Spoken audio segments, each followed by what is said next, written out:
nhớ trong tháng sau quý trong sáng sẽ đây rồi nó là cái tụi kia của tụi xíu tôi gọi đi tụi kia đi không xe trong nó dòng nên sẽ được có một chầu sáng thiết xe là không bị chống theo hoặc là gì đó thì là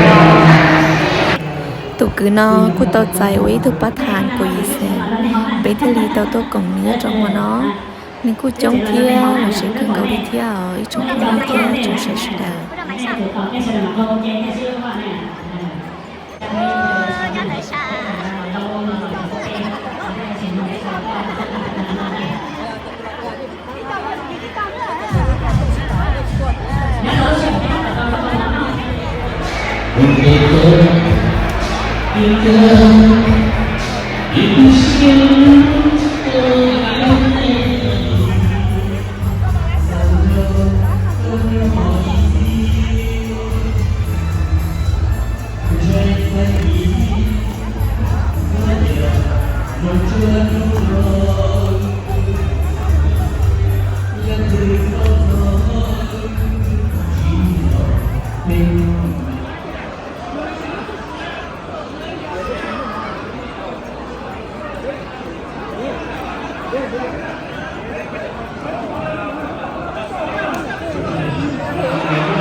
cái đoạn時間都過頭喎，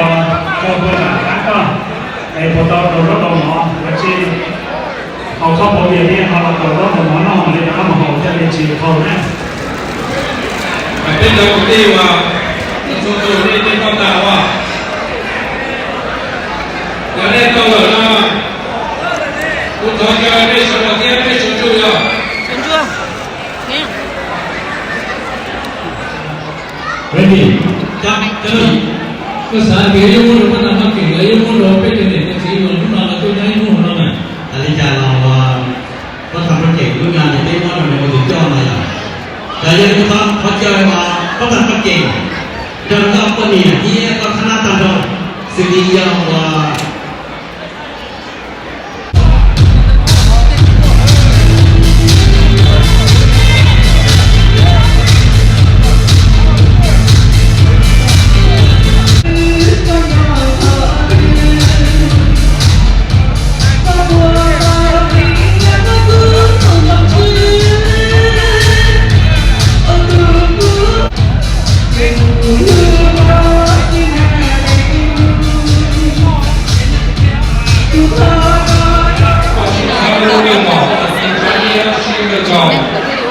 yêu trình lòng của tên như tổng tiên trừ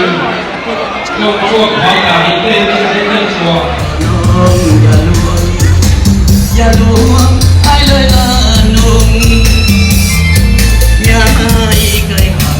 thiên sĩ đường thiên sĩ chùa đồ thầy sĩ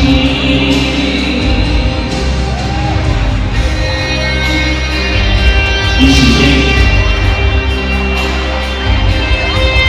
cho quý nhân cùng tàu đi Terima